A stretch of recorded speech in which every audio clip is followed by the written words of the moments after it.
আসসালামু আলাইকুম। আজকের এই টিউটোরিয়ালে আমরা শিখব জাভাস্ক্রিপ্টের অবজেক্ট সম্পর্কে। তো অবজেক্ট জিনিসটা কি? অবজেক্ট হচ্ছে একটা ডাটা টাইপ যার মধ্যে আমরা বিভিন্ন ধরনের ডাটা স্টোর করতে পারি। সাধারণত অবজেক্টের মধ্যে দুইটা জিনিস থাকে, একটা হচ্ছে গিয়ে কি আর একটা হচ্ছে গিয়ে ভ্যালু। এই কি এবং ভ্যালু এইরকম জোড়ায় জোড়ায় আমরা ডাটা রাখতে পারি। তো চলুন দেখা যাক কীভাবে অবজেক্ট তৈরি করা যায় এবং উদাহরণের মাধ্যমে আমরা জিনিসটা ক্লিয়ার করব। তো অবজেক্ট সাধারণ ব্যবহারের ক্ষেত্রে মানুষ দুইটা জিনিস ইউজ করে থাকে।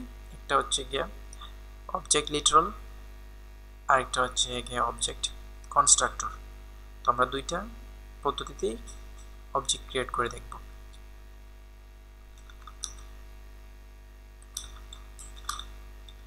একটা অবজেক্টের নাম দিলাম ফার্স্ট অবজেক্ট, তারপর আমি কনস্ট্রাক্টর মেথড ইউজ করতেছি,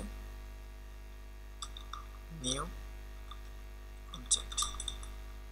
এভাবে আমরা একটা অবজেক্ট তৈরি করতে পারি। তারপর এটার মধ্যে আমরা ভ্যালুগুলো অ্যাসাইন করতে পারি। মনে করেন আমরা ফার্স্ট এই অবজেক্টের নাম দিলাম পারসন।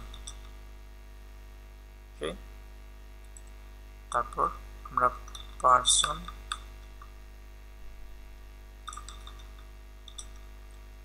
অবজেক্টটার একটা নাম দিলাম,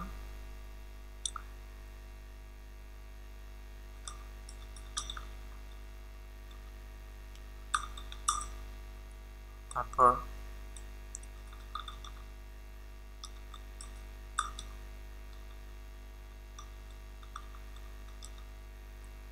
প্রফেশন দিলাম,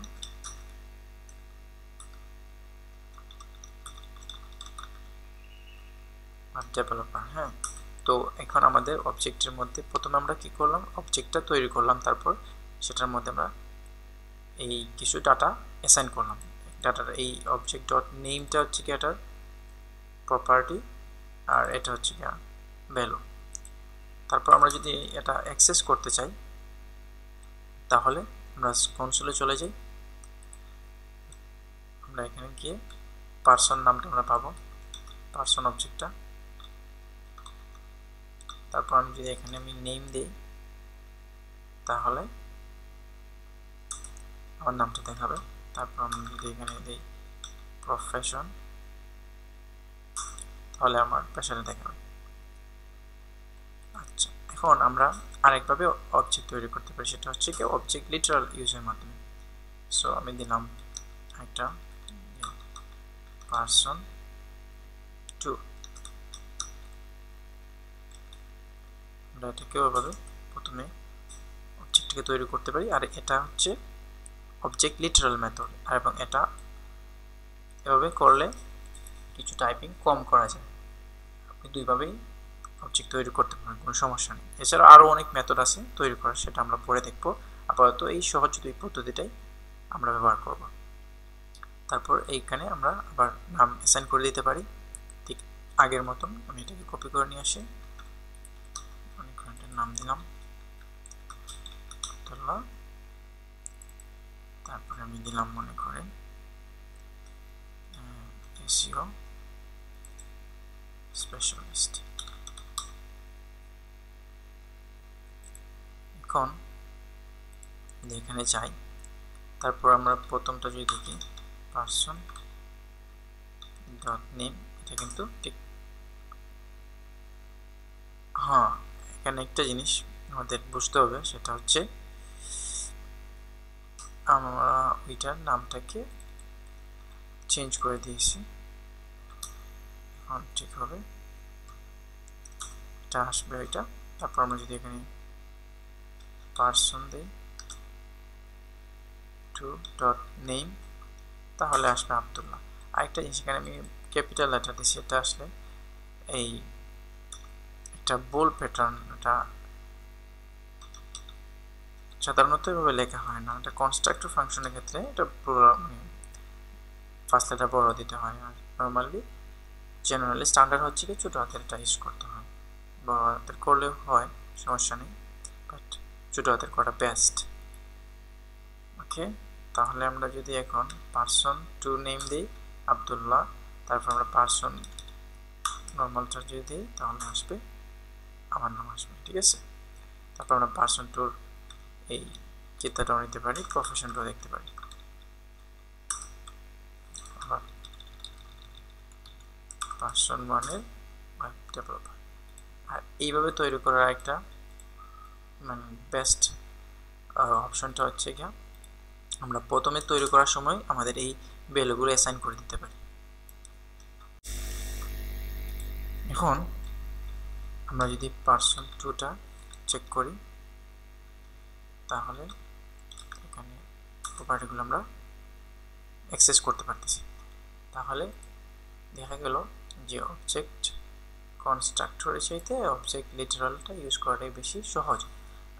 একই সাথে এখানে আমরা প্রথমেই এই এটার প্রপার্টিগুলোকে আমরা ডিফাইন করে দিতে পারি।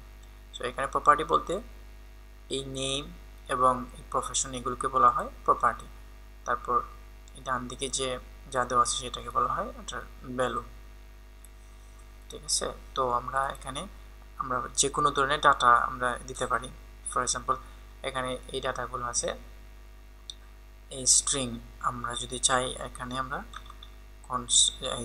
ইন্টিজার ইউজ করতে পারি, নাম্বার ইউজ করতে পারি। তারপর আমরা এখানে আরেকটা অবজেক্ট রাখতে পারি, ফাংশন রাখতে পারি। তো মনে করেন আমি এই হিসেবে রাখলাম 26, তারপরে একটা মেথড অ্যাপ্লাই আমরা অ্যাড করি, সেটা হচ্ছে মনে করেন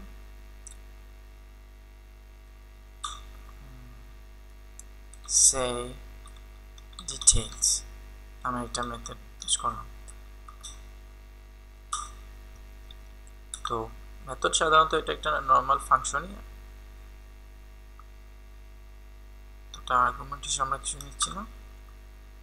তারপর এখান থেকে আমরা মনে করেন console.log করতেছি।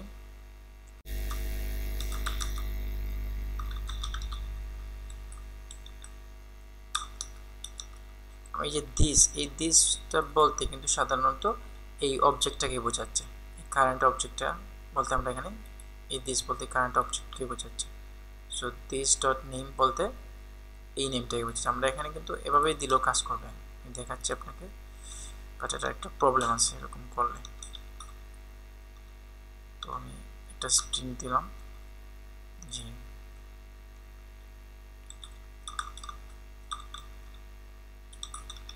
হ্যালো,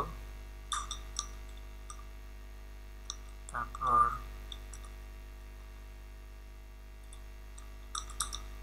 আই এম, তারপর এই নেমটা আমরা মাঝখানে দিলাম, তারপর একটা স্পেস দিলাম,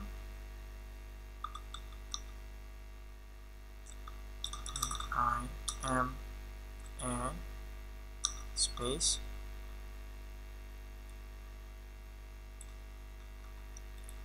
তারপর ওকে প্রফেশন দিয়ে দিলাম।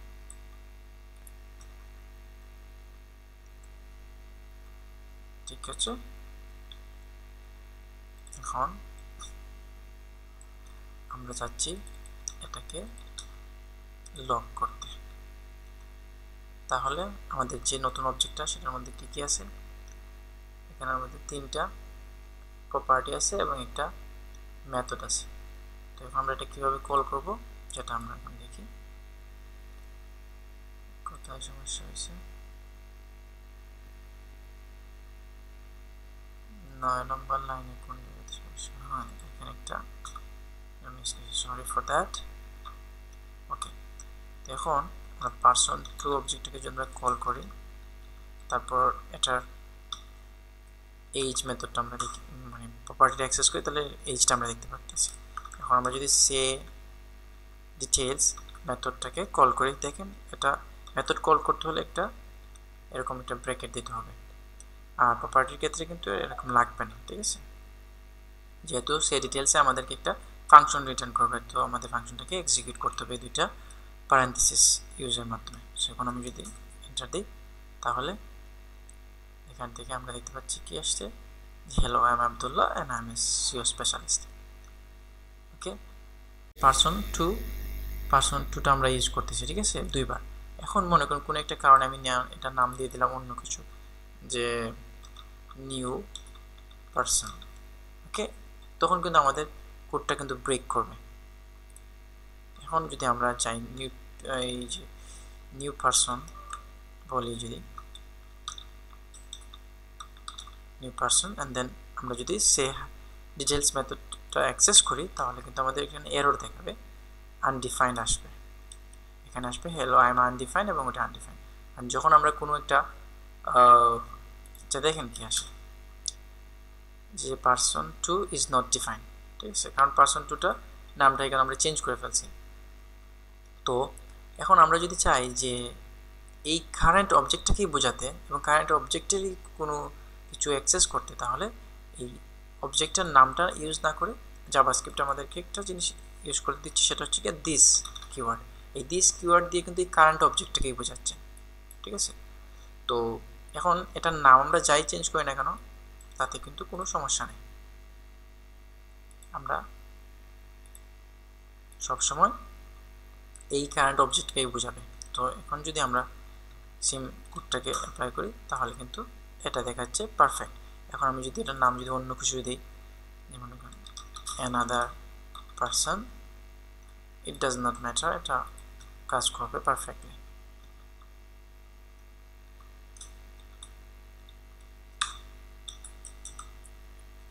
ঠিক আছে, ওকে। এখন আমরা চাচ্ছি এই মেথডটা কিভাবে অবজেক্ট কনস্ট্রাক্টরের মাধ্যমে তৈরি করা অবজেক্টের সাথে আমরা অ্যাড করতে পারি। সেটা করার জন্য কি করতে হবে, এটা আগে কপি করে নিয়ে যাচ্ছি, তারপর এখানে পারসন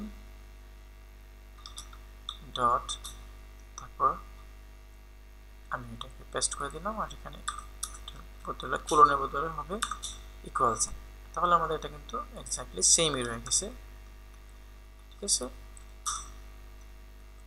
এখন আমি যদি পারসন এর সে ডিটেইলস মেথডটা আমি অ্যাক্সেস করি, তাহলে দেখেন আমি কি পাচ্ছি, এখানে পারসন ডট সে ডিটেইলস, এখানে কিন্তু আসছে এই যে আমার ডিটেইলসটা। কিন্তু আমরা যদি অ্যানাদার পারসনটা নিই, তাহলে আসবে আব্দুল্লাহটা। তাহলে বোঝা গেল কি এই দিস দিয়ে এই কনটেক্সটের ক্ষেত্রে কিন্তু এই অবজেক্টটাকে বোঝাচ্ছে, আর এইখানে এই দিস দিয়ে এই কনটেক্সটটাকেই বোঝাচ্ছে, এই মানে এই অবজেক্টটাকে বোঝাচ্ছে। আচ্ছা, এখন আসেন আমাদের এই যে প্রপার্টিগুলোতে আমরা এখন কি ইউজ করতেছি, সবই স্ট্রিং ইউজ করতেছি, কিন্তু প্রপার্টির মধ্যে স্ট্রিং ছাড়া আমরা এই নাম্বারও ইউজ করতে পারি, ঠিক আছে। তাহলে দেখেন আগে আমরা নাম্বার ইউজ করে একটা অবজেক্ট তৈরি করি। ওকে, এখন আরেকটা অবজেক্ট তৈরি করি, সেটাতে আমরা এগুলোকে চেঞ্জ করে দেবো। সেটা হচ্ছে এভাবে না থেকে কি হবে, কিটা হবে আমাদের প্রপার্টিগুলো হবে গিয়ে স্ট্রিং, কিন্তু ভ্যালুগুলো হবে নাম্বার।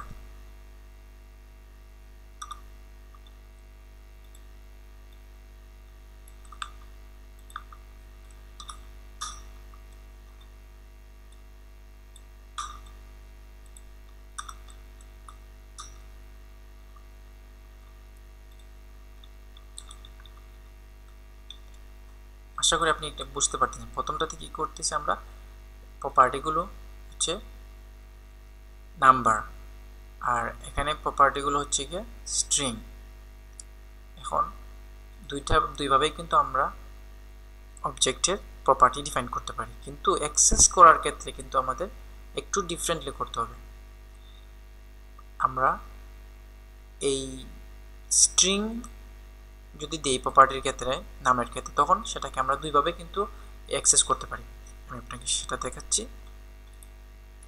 মনে করি আমরা এই জায়গা থেকে ধরি, মনে করি পার্সন থেকে নামটাকে ধরি, পার্সন।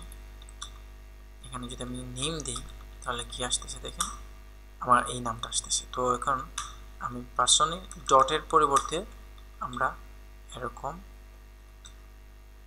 ইউজ করতে পারি, সরি এভাবে হবে নেম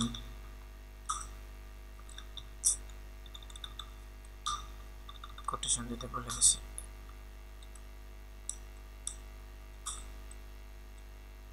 এভাবে আমরা ইউজ করতে পারি।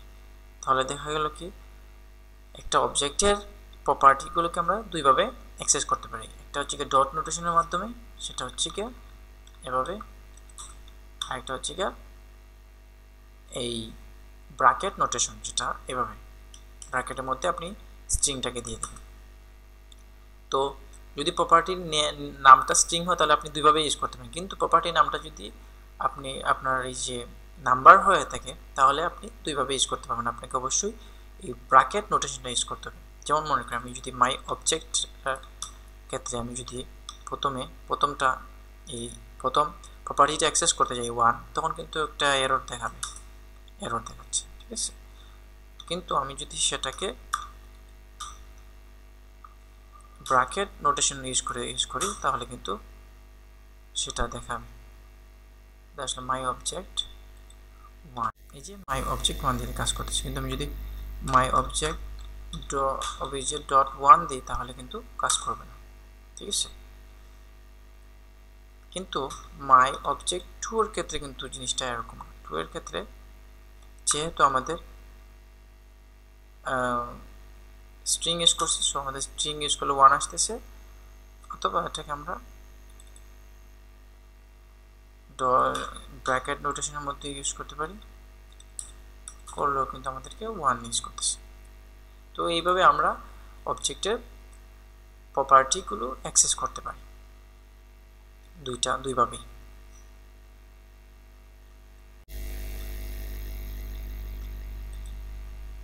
আর আমরা যদি কোনো অবজেক্টের প্রপার্টি অ্যাক্সেস করি যা সেটার মধ্যে নাই, তাহলে আমরা কিন্তু আনডিফাইন্ড পাবো। ফর এক্সাম্পল পার্সন যে অবজেক্ট আছে সেটার মধ্যে যদি আমরা বলি যে এমন একটা প্রপার্টি ইউজ করি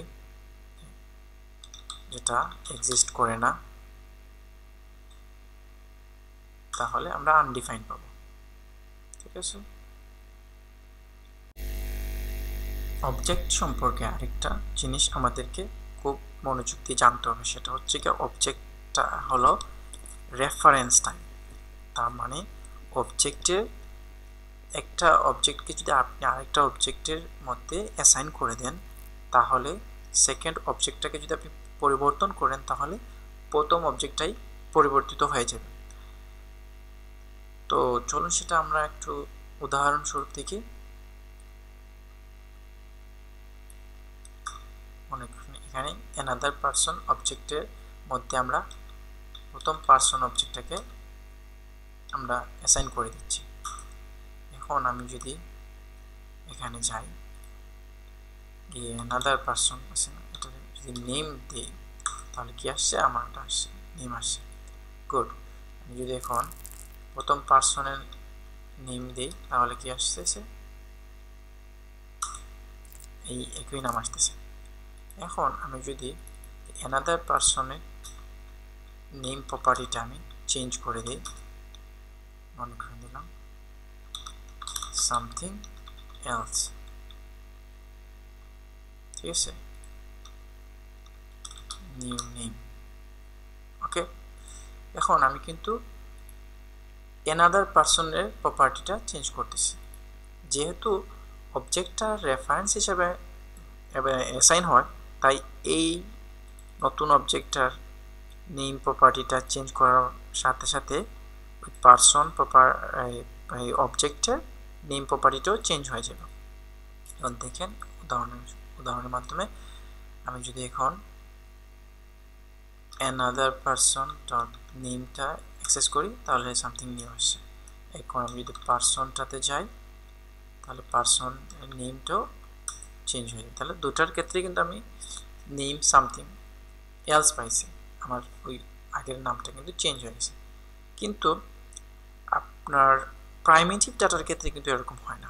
যেমন মনে করেন একটা var x is equal to দিলাম আমি মনে করেন 5, তারপরে var y is equal to দিলাম x,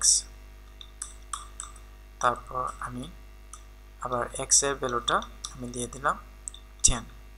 এখন আমরা যদি এটা অ্যাক্সেস করি, মনে করেন x এর ভ্যালু তাহলে কত আসবে বলেন তো? x এর ভ্যালুটা কিন্তু 10 আসবে। এখন আমি যদি y এর ভ্যালুটা দেখি তাহলে সেটা কিন্তু 5 আসবে। তার মানে এই x এর ভ্যালুটা এখানে কপি হয়ে এটার সাথে অ্যাসাইন হয়েছে, মানে এটার ভ্যালুটা এটার মধ্যে অ্যাসাইন হয়েছে, রেফারেন্সটা না।